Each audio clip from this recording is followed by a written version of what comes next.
Cloud9 or Cloud9 and Fnatic together. Otherwise, FNC falls to that tie for second at 1 and 2 in the record here. We move in with Fnatic actually camping a brush. You see it so often when they're expecting the other team to invade in on top side jungle to get all these early wards for the lane swap. You just hide. Reno might be baiting and trying to show, hey, look guys, we're doing the standard 5-man cover all the way down. I'm all here, I'm all alone. But this play, we've seen it multiple times already, to the point where if you see the jungle, you can expect that stack almost. So that seems like a very standard play. I haven't seen the blue side mirror this at all at any given point, so it seems only red team wants to do that. Lamination, confident. So again, they're only seeing Reno. They think for now, or at least what Fnatic wants them to think, is it's only one guy standing there. They're going to check smart behind. That's big. And they, you know, okay, Ultra's not supposed to be there in this kind of invade, so they don't get deeper wards than this. And now this level 1 for Fnatic somewhat backfired because they didn't get to mirror what C9 just did. There's 0 wards in that jungle because Fnatic were all stuck there trying to set a trap. It is up to Fnatic right now to at least secure 2 quadrants of their jungle. We've seen HQ fail at this before, where they basically got essentially treated the convention or the similar thing that happens right now, where you just lose so many jungle camps in a matchup and you play behind in tempo. But look here for C9. Because they're starting in their own jungle on the top side, Fnatic can do the same near their own blue buff here. So no invades yet, but sneak and elimination, they're moving in. Fnatic are going to do the same on top side. These guys get spotted by a ward, but it looks like it's going to be enough to force Gragas and Yasuo to run away. So elimination is being a little bit aggressive. Makes it a bit of a slow start. So important thing about this ward is it means Fnatic could move away from blue buff and then try and sneak the wolf camp without being stopped. C9 though are going to check it. They see it happen. Fnatic gets that one and then back away. Same thing happening for C9 though. Completely mirrored with the two teams. Yeah, Yellowstar going to be harassing what he can. Hopefully they don't give him the ability to steal. That's not going to happen here. Ball's going to get level 2 off this. Difference though is C9 is getting 2 camps at that side and got zone off the blue buff. They may return. Fnatic have to only do 1 camp and move away. So C9 get potentially more experience if they can continuously keep on farming. And of course both teams ending with 4 members on the strong side of the map for them, where the AD carries are standing as well. Fast push happening on top side. Should expect exactly the same for C9 on the bottom side. And then look here, they have already sent back balls and elimination. They do this very, very often. 2 guys going to the win, but the problem is 2 guys is not enough. 4 members can easily dive 2, or even just zone them off the tower. You see, Fnatic is already moving down with 3 guys, and Rainover is coming, so this should not work for C9. Yeah, just like yesterday, when Lee Sin or when Hai's on the other side of the map, that's when Balls needs him in the top lane. Again, he's not there to defend, and they will get zoned off. Very, very lazy almost lane swap for C9 in the sense you just send 2 guys late first of all, and then your junglers on the opposite side. Right now, Huni could technically TP down to the bottom side and just take off that entire wave, but he's a little bit afraid of where Hai might be in Lee Sin. And he probably also wants to stay on his top side and get the tower goal and then bounce the wave back. Alright, looks like Sneaky's going to be solo pushing this turret down. Did get it down to half, and even still on both these waves right now, just to keep track and do some bookkeeping. All the waves are getting lost, but this will be the first turret kill very easily. Yeah, we've seen similar things play out over in Europe when Giants, for example, would try to defend against this European lane style, even with 3 members, and very often they would get zoned off and lose so much. So right now, Fnatic playing it out perfect. Bounce again here for Huni, so the wave will freeze. He won't be zone off experience, and he can do with that wave whatever he wants. And the key thing is that Reckless, if you notice, he stays close enough to get gold, so he gets enough for a pickaxe when he goes back. The difference normally would be you give all to the AD carry, all to your top laner, and your AD carry only gets the average plate, and he's a lot weaker then compared to now with the pickaxe. Sneaky though, as always, gets solo experience and farm in these lane swaps, so he's going to be stronger than a level 2 Sivir, and C9 has to use it. And this is the funny thing though, is this is one thing that Cloud9 is so good at, is their actual pre-match, like 1v0 preparation. They've essentially timed how long it takes Fnatic to kill this, and they were able to solo push, but elimination already on the wrong spot here. Yellowstar and Huni both going for the fight, then it comes through, and level 1 Morgana forced to flash away. Maybe they didn't expect that. But Tristana is far ahead of the Sivir when that matchup finally does play out. Oh, they're going for Reckless down bottom lane. Spell shield used on the rocket jump. TP in for Balls, and Reckless has basically nowhere to go. Somebody he'll pop, and Sneak is going to be gets away from the pole, has to flash to deal damage, and Reckless gets out. Huni TP's in, and he's on the chase. He's got the knock-up available. Elimination still running around. He's trying to execute. Oh, the flash! Featherman's going to get it! First blood goes to Featherman from Fnatic. And what a a big misplay by Balls. That apprehend has to stick. You can even flash first to guarantee that you landed. C9 could have had a first blood, but instead they get turned around. Reckless lift, that's a kill difference again.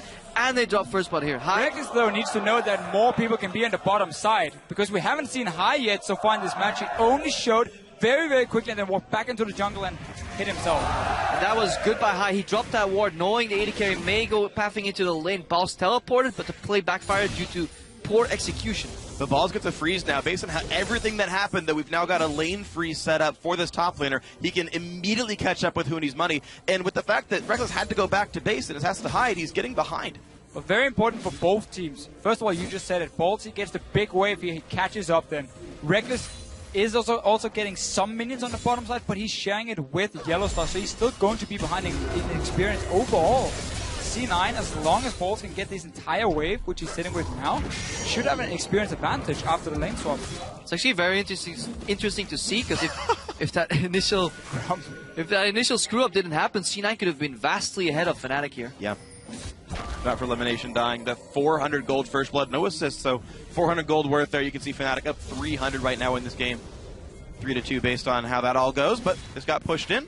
Sneaky was able to back for a BF sword, so he's got an item lead over that Sivir. Remember, though, the time it cost Featherman to path all the way to the top to chase elimination, he also used his flash, so he invested a lot into that kill. So overall, it wasn't that bad of a trade if you look at the big picture.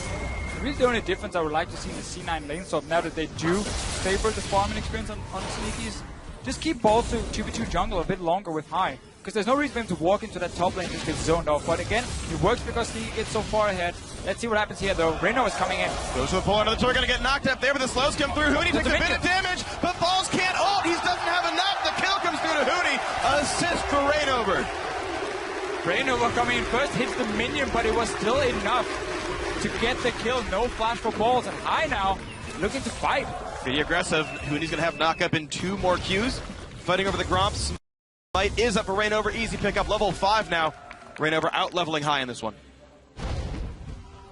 Big turnarounds happening here. We see so many small things with TP down behind someone if he overextends. Elimination got chased around, and now here the 1v2 against Balls with no flash was enough to give another kill for Fnatic.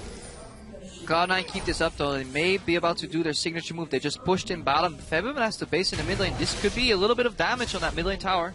We've crossed 7 minutes, so that debuff that reduces all your attack damage has dropped down. Sneaky's got level 3 explosive charge. This could be some real damage. If they know he's in base, this could be a good push. We need to see Yellowstar also leave this bottom lane. He's sitting and holding hands with Reckless against nothing really, because it's just big waves being pushed against each other. So now he's rotating extremely late compared to elimination, and he's not here to assist Featherman before now.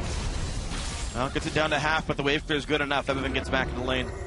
All is well. This is something we've seen Cloud9 do every single game so far. Push up with Sneaky in a push and experience advantage, rotate mid, find an opening, whether there's no wave clear there, the wave clear is in base, and somehow they managed to do it again, even against a team that generally prepares so well for their opponents. And I almost think C9 is happy that teams ban Veigar and not the Azir for Incarnation, because when you play Azir with this Nash's Tooth build, the way you can instant shove waves in the early game so quickly means this rotation is even more effective with Tristana, and they keep using it now. Balls at 6, Huni's only 5. There's going to be so much damage available. The Q lands on the blade. That's the easy kill. Dunk not required. First kill of the game for Cloud9. Yeah, your wind wall means nothing here at all. Maybe a sonic wave, but so much damage on Balls, and somehow, even though we keep talking about how he gets put behind, that massive freeze that we pointed out earlier, that propelled Balls forward, and then a good gank from High. That was what Cloud9 was famous for back in Season 3 when Meteos and Balls played together. Balls would always find a way to push the wave on level 6, have the momentary XP advantage, and dive the turret with the jungler.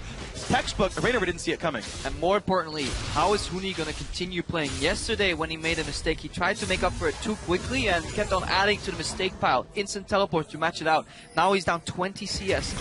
Gotta keep our eyes on him, and especially the player cam too, if he's going to be emotionally affected by these plays. And we just keep seeing the same move for C9. Incarnation instantly push out the wave.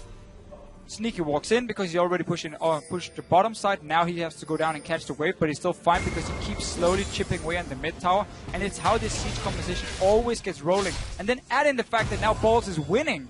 it's just making it even better for C9 compared to the 2 other games we have seen. You know what's funny, though, is they've cashed in all his sneaky CS lead. He was up roughly double for Reckless, but with all those trips back down to mid lane, Reckless is completely caught up on this Sivir now, and it's a threat again. I will be happy to trade CS for taking down these towers, though, because, again, Reckless catching up means he didn't do anything other than just farm minions.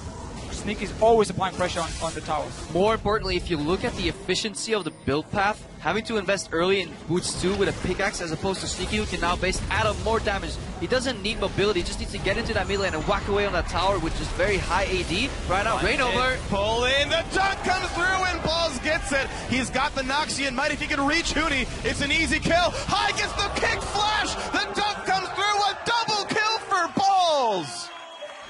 So Fnatic is falling behind on the top side of the map, and yet they were looking to make a play. Huni's only level 6 right now. These components for him towards the static shift doesn't make him very strong. Getting a static shift, though, is a big power spike, but before he has that, you don't really want to take any fights when you're already falling behind. Greedy play from Fnatic on the top side. C9 responds perfectly. Star places the pink. C9 is aware of it, but good kick as well from High. Kick flash into the dunk. That was a beautiful combo overall, and that is just has to give you so much confidence in his game as well. C9, they're heading gold, but more importantly, they're heading map pressure. Let's watch it again. Rainover actually goes into contest to Grump, but uses his gap closer doing so. And again, Elimination is here, ready to join the fight. Yellowslice trying, but he's on the other side.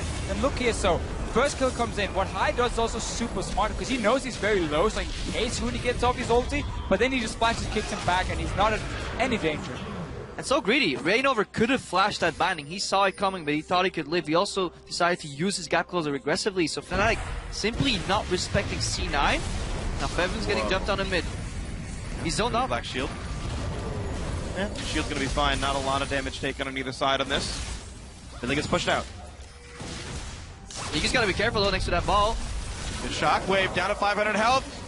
700 heal forced out of this. Doesn't care about your ball. Shoot you in the face. He's got 2 on his team. They got good walls around it as well for C9 on the bottom side. So, sorry, for Fnatic on the bottom side, C9 take more on the top side for them. But they don't really care about this vision coming in for Fnatic at the moment because they're just moving so easily between the lanes. It should be very predictable because whenever C9 is pushed out the bottom side and Sneaky goes missing, well, he's obviously running mid to push the tower. So that vision for Fnatic right now, they haven't really been able to use it. And it's just Febron sitting, trying his best to wave clear, while Reckless is constantly sitting in a side lane, catching up, or trying to catch up at least. Well, right now it's an 800 gold game. C9's lead. Turrets equivalent. Dragons none taken. 1 kill up.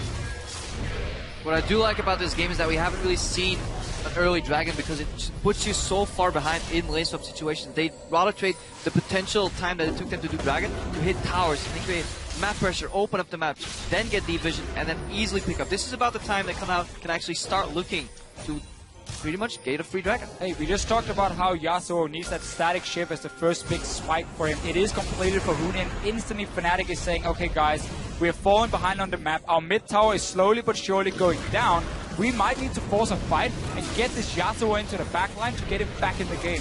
C9 can even just trade though. Dragon for mid tower here, even though it's already low, it could be a favorable trade that they could leave Balls in the top lane and get teleport advantage, but they opt to fight.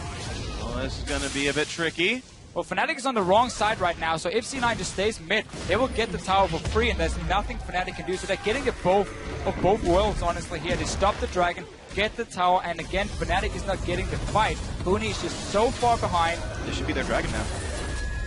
With that mid turret up, they have perennial control over this lane. Yeah. They get ahead in terms of pressure though. They do have teleport advantage. So Fnatic have been known for having fantastic teleports earlier in the season when they were just playing smarter, quicker, and better than the other teams. But right now, C9 seem to have their number. 1700 gold lead, 2 turrets to 1, 1 Dragon to 0. Cloud9 got to have their cake and eat it too. Mid got pushed and they got that Dragon.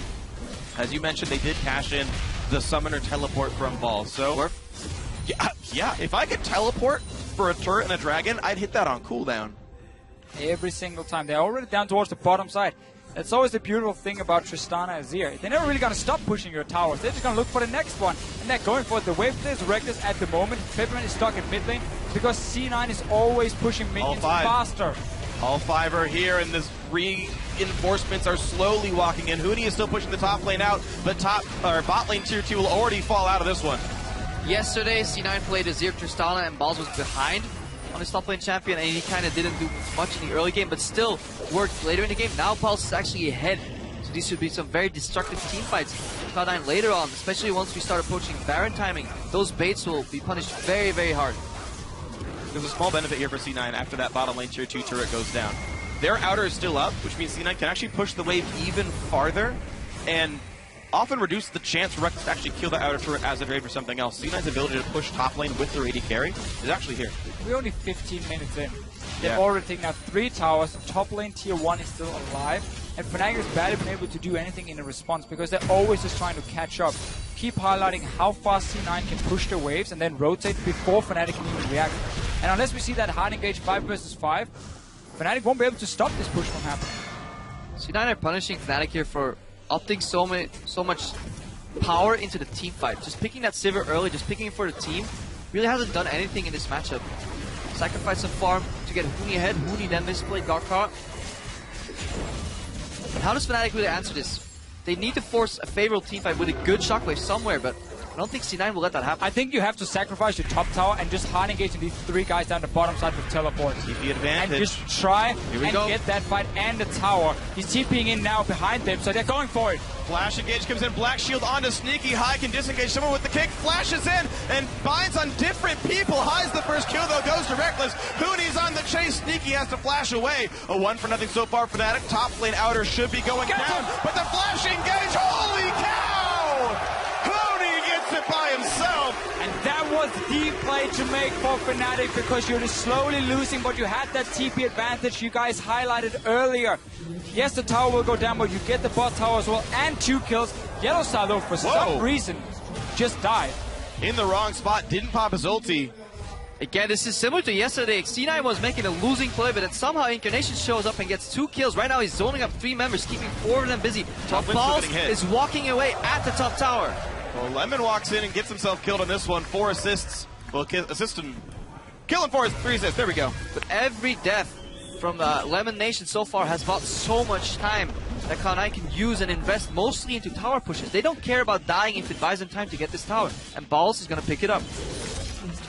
Cloud9 actually able to use Balls as a battering ram here. A good matchup. I'm still a little curious that Hooney picked into it, but C9 also setting up that laner has gone well. So again, it is the correct play to pull here. The Black Shield and Sneak, and Hooney's not here just yet to jump on any target. So right now, C9 is just buying so much time for Balls and for Incarnation to move down from this mid lane. In the end, Fnatic invest more than they wanted to get these kills. Actually, I think Hooney going back into creeps, Sneaky thought he didn't have any flash. That's why he re-approached, because otherwise he would have assumed Hooney would have already flashed on him. Hooney actually did have flash and surprised Sneaky there. Good move by him.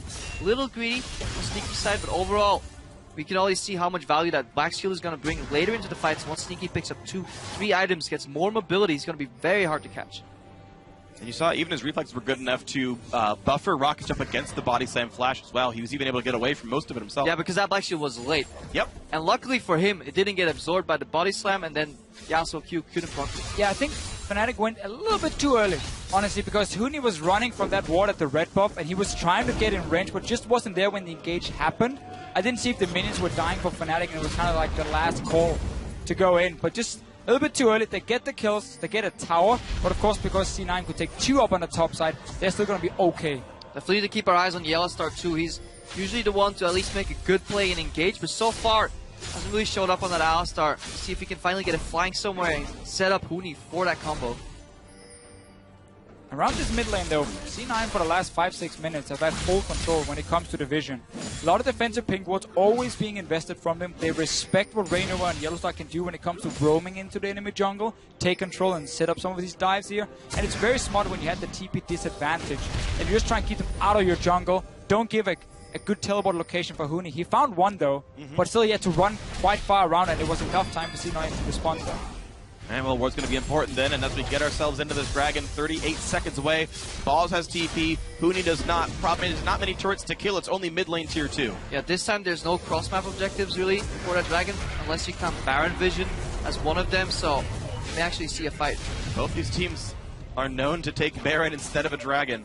Right at 20 minutes, the European and North American LCS, the most common to have early Barons in. I'm just looking at the confidence from Incarnation on this Azir. always just standing there, poking away in Fnatic. He was stopping the recalls before. He's been pushing his lane 24/7, not really been afraid of anything. And whenever he can perform like this, it opens up for Sneaky then to become that tower-killing monster and really give the goal lead to C9. Teamfight will break out here. Darius is running down as well from the top side, and Yellowstar is setting up for a flank. Let's see if it comes in here. We've got the team skirting around. 800 health left on Dragon. Easily picked up for Rainover. High will not find his way in just yet. The All-Star's low, but he's on Alistair, so who cares about this one? Mid lane is under control for C9 if they want it. They're going to fight over blue buff for a second. Might find in a choke point here. Look for the Orianna Shockwave coming in. Oh, Balls is low. Knock up onto one. They're going to go right for the Darius. Has to flash away. The knockback still coming through. Reckless gets a nice crit. And the bounce comes through, but now mid lane, again, is here for Cloud9 first. The team is still coming around. Huni does not have ultimate. That is an important cooldown bit, but Shockwave is up, as is Yellowstars. And again, we see the value of that Black Shield Yellowstar flank got completely negated, and then it didn't chain combo Balls down there. Balls could have and would, or should have died rather, in that combo, but he managed to flash out in between the knockups. So, slightly misplayed there from Fnatic. And again, they left their mid lane open.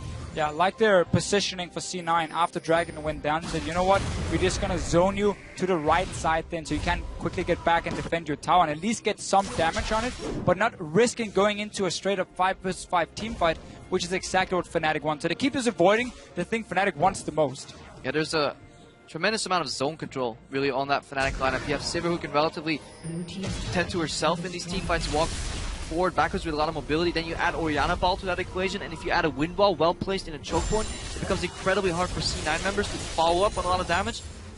So we saw that's what Balls tried to do there, force his way in, but he just immediately got knocked up, and the rest of C9 had to disengage.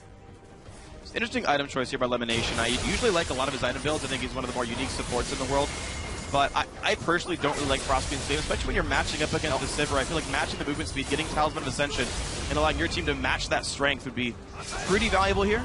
The gold you put into that item for no real defensive combat stats, you may as well have invested it into a Ziggs and just buffed up Sneaky. It is something we have seen a long time ago, though, against these Sivir compositions. So when she speeds up the team and runs at you, trying to slow them down. But definitely agree with you. It seems to be the thought process behind it. Huni, though, he's not really going to enjoy this one-on-one. Gets the knock-up Popsicle. He's going to get a shield back down. That's going to be enough to kill him. Oh, flash it. Gets him out in time. It's still a flash down. Can you really call it an outplay? Huni's missing a lot. Please, you can kill it. Not if it has flash. Really close. I was so close to actually finishing the animation, and Huni's even wasting a flash at the end there. And again, we so often see it's the other top laner who wins that one-on-one against Balls, but he's having a great game, honestly, on this Darius. He's winning those fights against Huni. That wasn't even close. I mean, he was so far ahead of him. And Huni even going for Trinity Force, so he's going to delay Infinity Edge. You want to be a little bit more, you want to be a little bit stronger in the one-on-one, but he's so far behind, he's not going to get that in time. C9 now have 4 pink wards on the map, Fnatic none. And that actually tells a vision story entirely. Fnatic struggling to even get vision on Baron. Literally 2 wards. Three lone ward around the Baronet is keeping them safe. And once C9 figures out what ward Fnatic is reacting to, because you always change your behavior once you get spotted by a ward, then they can sweep it, or it will simply expire in about 50 seconds. Then Fnatic are going to be in trouble. C9 can also just wait for Balls to take another fight against Huni, and then once he's down to barely any HP, or maybe even dead, you can then go for that play around the Baron, and Balls can always TP in for himself, and you have a small advantage. A few seconds always matters quite a lot in these fights. There's a small item lead right here. If Sneaky backs, he has Static Shiv, and Reckless cannot, but right now they're playing around the Baron bait instead. They look to find Yellowstar. The knockback is there. He will get himself on the other side, but it's still 1,000 health left on Yellowstar. High force to run. Huni cancels the teleport, but the rest of Fnatic get out. However, that is a TP down. Balls in the exact same scenario. Huni has to run now from the bottom lane, and there's no ulti for Yellowstar, so he's basically out of this fight. Maybe sacrifices himself for a knock-up to get Huni going in. But he can land the knock-up, though, and the thing is there's no ult left for Incarnation. It's going to be onto this one. Binding hits on one. Ferrinova's close by. He's going to try to get this one. The kick comes through. Shockwave onto a few, and down goes the big members. But Incarnation took the Baron. Reckless on the chase, though, picking up a lot. Only one survivor. It's Lemonation. Is he going to buy more time? I mean, it's a 1v4. He's going to die. Ace for Fnatic. Even though there was the Baron, that is better for the European squad. Yeah. And here they go. C9, you're running this siege composition. You're not looking for these fights where you're stuck in a Baron pit. We saw the engage come in, Shockwave, Rainover as well, and suddenly it sets up Huni. And C9 are just stuck there. They cannot kite with the composition suddenly because they're at the Baron. and that was not the play they were looking for. Yeah, the initial play was fantastic. Bait and try to punish the support. Luckily for Fnatic, that support was Alistar, didn't drop, and they got some vision into that pit. And more importantly, C9, they fought without Emperor's Divide. They fought without one of their most important ultimates, and then they bunched up, they clumped up, making it for a very easy shockwave, very easy combo. Huni, he was definitely in time because C9, they hesitated. They walked back from Baron and went back, and that may have been their downfall. And this really shoots Huni back in the game. He's sitting on like 2,500 gold from him. Let's see it again. You have this siege competition. You want to kite back, but you're stuck in the Baron pit. Sneaky especially. Shockwave pulls him back in. That was a everyone dropped. Febiven, we so rarely talk about him, but every single game he plays, he's just consistently so good. And he's always that backbone for Fnatic. Even him walking into the bind there was exactly what was necessary because C9 didn't have the time or just the audacity to turn and focus him because he would not drop there. Then his ball was perfectly placed for that shockwave, even denying the rocket jump from Tristana there, and he really carried that fight. Huni came in the end. All he had to do was press hard to pick up a couple kills, but Fnatic pulling the trigger. And he gets the Trinity Force now for himself. What I did like about it for him is he never really had 1,550 gold to go back and use, so he had this cheaper components of the Trinity Force. It is ready. Another fight is going to break out though. Black Shield's down now. They break the Black Shield. Yes, they do. And off on the side is high. He's taking so much damage. Ball's low as well. Team's disengaging back and forth, but Huni gets the knock, and he kills off one. He kills off two. Fnatic completely in control here of a 1,000 gold lead. They grow it to 2, and they grow for Dragon number 2. Huni Houdini makes Lamination, and balls disappear instantly. So far behind in the early game, but this time Fnatic can get him back into the game, and now we can start carrying. And he's going to keep carrying. 5-2 and 5. Everything's going well now for Fnatic. That one bad Baron call opened the game back up, and Fnatic said thank you very much, kicked the door down, and now they're setting up shop. C9 even had that mid tower they could have gone for instead. Like, it wasn't like there was nothing else to do on the map than go Baron before. You're going to see another fight though. Elimination with Black Shield onto Bolt, but not really the right target. Yeah, you can't Black Shield. Yeah, even though you prevent the combo, Bolt is going to drop. Bolt should have instantly flashed out. Look where Sneaky is. In a lot of winning fights for Cloud9, Sneaky is always positioning at the edge, continuously dealing damage. This time he is zoned. He didn't hit a single target in that fight, so overall, C9, they were not on the same page. With this build here from Huni, again, as we just highlighted before, some of the cheaper components, so he kept being okay, at least, even though he was behind. Now he got that massive boost from some of the kills we've seen the last few minutes, so he's really getting towards his late game, where of course his Yasuo will be absolutely insane. And the same we can say for Febiven. Just sitting in that mid lane, going even at first with Incarnation and Farm, but the shockwaves in the team fights, they're going to be key in the future for Fnatic, and he's obviously already sitting on 3 items as well. Yeah, both these mid laners actually scaled fantastically. Two of the best scaling mid laners in the game, in my opinion. So going late game, it is still anybody's game because later on Azir can turn and fight around, but the same way Orianna can. And being two of the best mid lane players here at the World Championship so far, both Incarnation and Febiven had great games all across the board. Oh, dear Lord. Elimination. Black shields himself to survive, but he's gone, just out of range. 2 ults popped. Barely made it out of that one. Barely. Oof. Fight was explosive. All right, well, Fnatic get turret number 5. They've equalized this score for themselves. By all rights, this team is now winning here. And again, it is a 3-threat composition. They've got very big tanks in the front line of full tank Gragas plus an Alistar. C9 can't hope to compete with that. Yeah, this is the style we're used to seeing from Fnatic. Triple threat consistently, similar to Origin, both European teams here. Really like playing that style, having a disengaged or at least appealing support on the Alistar. Very often favors Alistar. Used to play some Janna too, just to keep people alive there. It does have some weaknesses if it falls behind too early, but there's always a comeback potential, especially with Baron, because it's so valuable for all these carries.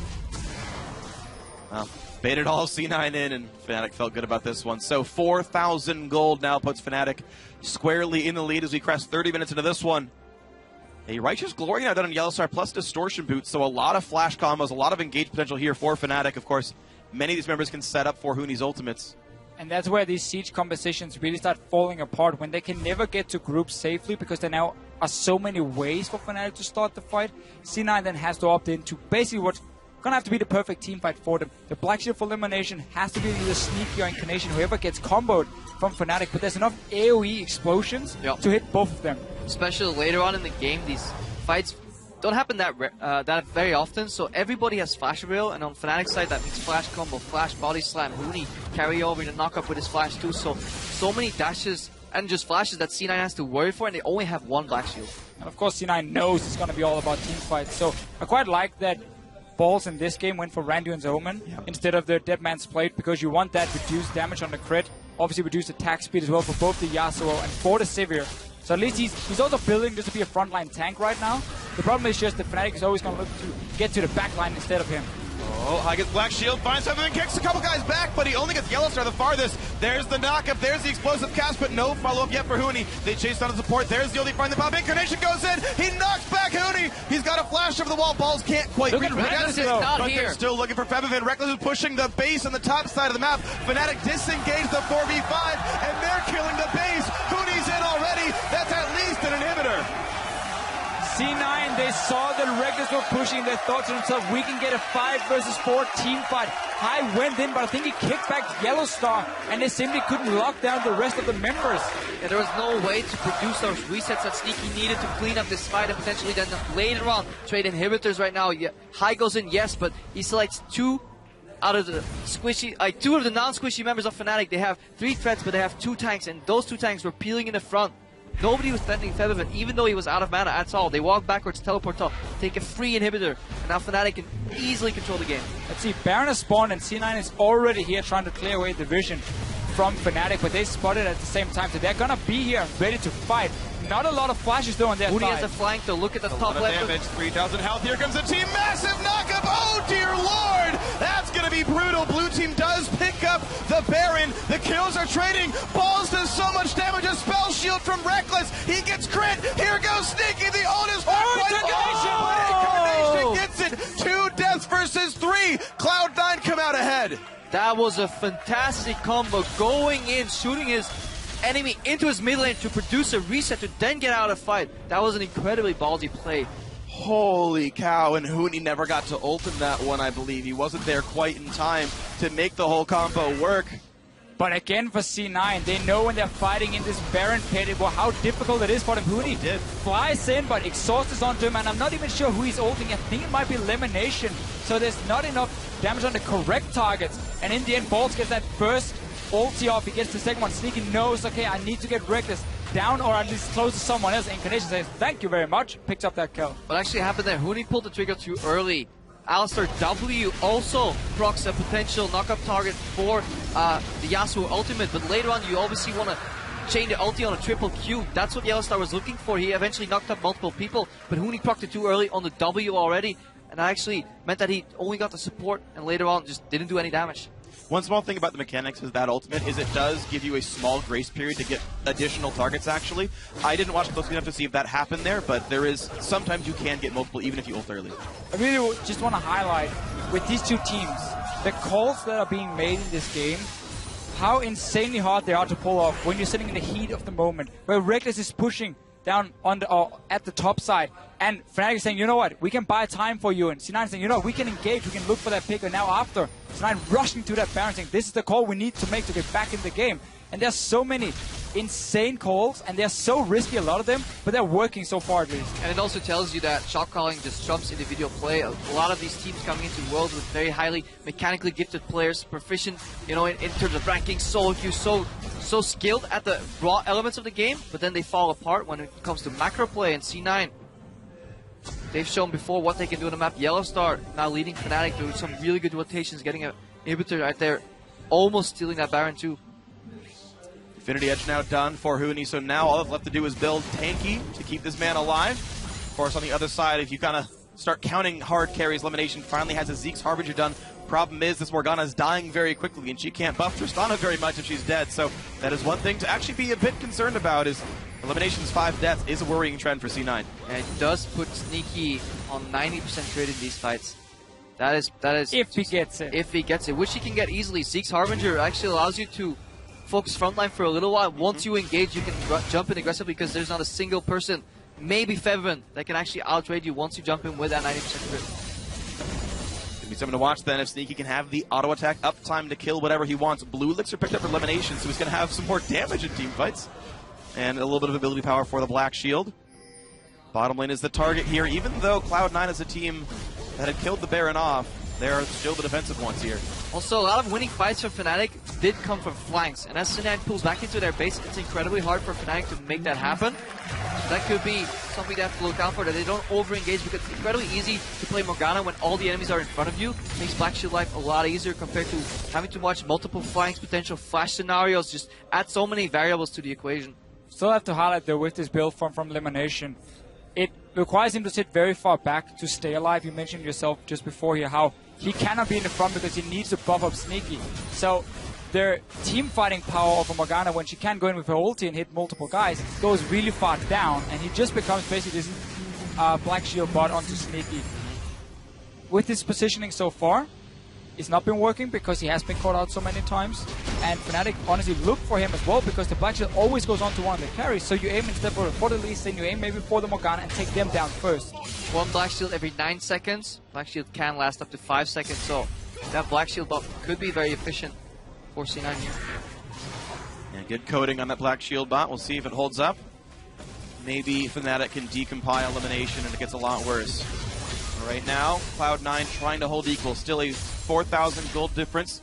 Means less over time, but we're still at a tricky part of this game. And there is an open inhibitor now Fnatic can go towards and take that 5-on-5 team fight around it. Don't have to deal with the towers, but of course you always have to respect the fact that, first of all, running back to the fountain and healing back up means you can rejoin the fight, and also with these turrets near the nexus around it, it becomes very difficult to over-chase, which, funny enough, is what Fnatic's composition likes to do. Jump into that backline, get very deep inside the enemy base, and that can be tricky. So C9 should be able to hold this defense for 2 more minutes, and Fnatic might just say, guys, let's wait for Baron, let's play a little bit safe, and then we can maybe bait a fight around that area. As impressive as the out rotation was for that inhibitor up top, they didn't really get too much value out of it. A couple outer towers fell that could have fallen otherwise too. The game is pretty even right now. I think have a mild goal lead, but a good map move can negate that immediately.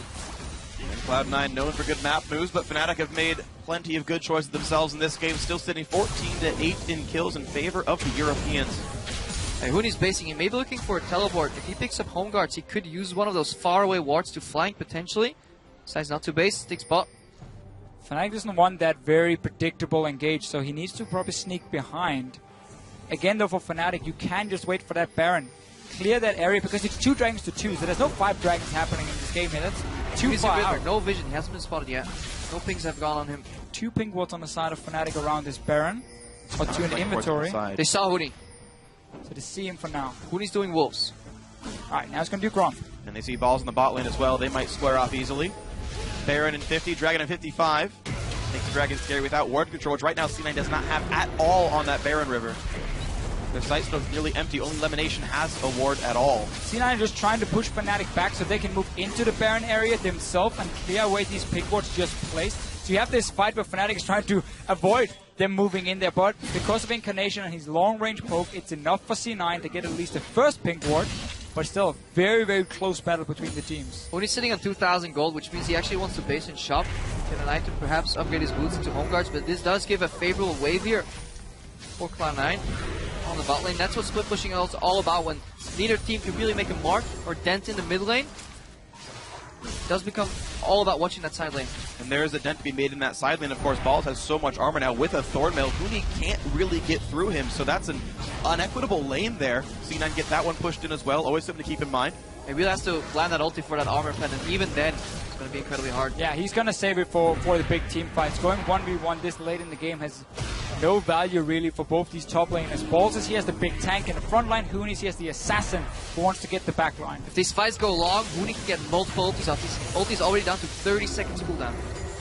Needs to be careful though, dashing in forward, because Incarnation, again, he's always standing far up, always ready. He has a barrier as his only defense really, and then of course he trusts Elimination to give him the Black Shield in case he's too far forward. Elimination is actually starting to out-earn Yellowstar money-wise, even though Yellow's got 3 more assists there. Just a better Gold Generation item, honestly. Morgana gets a ton of money, and that can matter, getting your next big item in. Yeah, mid-game, nobody waits to give you those relic stacks. Time is long, long gone. Even fighting against his own turret, and look at that. Sneaky was able to solo the Dragon. Bot lane was still pushed out. C9 controlled mid. Both sideways pushing for C9 too. They have that turret behind them for safety. Now they're sieging mid, so they're using triple pressure on all the lanes. Oh, be careful. Here's the jump in. It's a 2-man ulti. Sneaky side, there's a turret alive, but they gotta be careful. A big knockback, and that's the kill into Morgana. Azir goes down as well, but the dunks are coming through. A double kill for Balls, a triple kill for Balls. Holy cow, the kill for Balls. Holy cow, that's why he's been picking Darius. Cloud9 had 3 members alive. And what an aggressive use of Flash ulti there for Incarnation. He knew he would drop in the fight, but he would generate so much damage for resets on both Sneaky and Balls. And it means they might win the game right now. Look at the respawn timers. 30 seconds. Would you believe it? This is the group where 3 teams could have taken first place, but it's Cloud9 who did it. The 4th that no one counted in. The 7th place North American LCS team. The Cinderella story is still alive. They are undefeated in the World Championship, and Cloud9 are 3-0. If you told me that C9 would get a pentakill, I would say, okay, it's Incarnation or Sneaky. But Balls. But Balls gets it. He had a great game.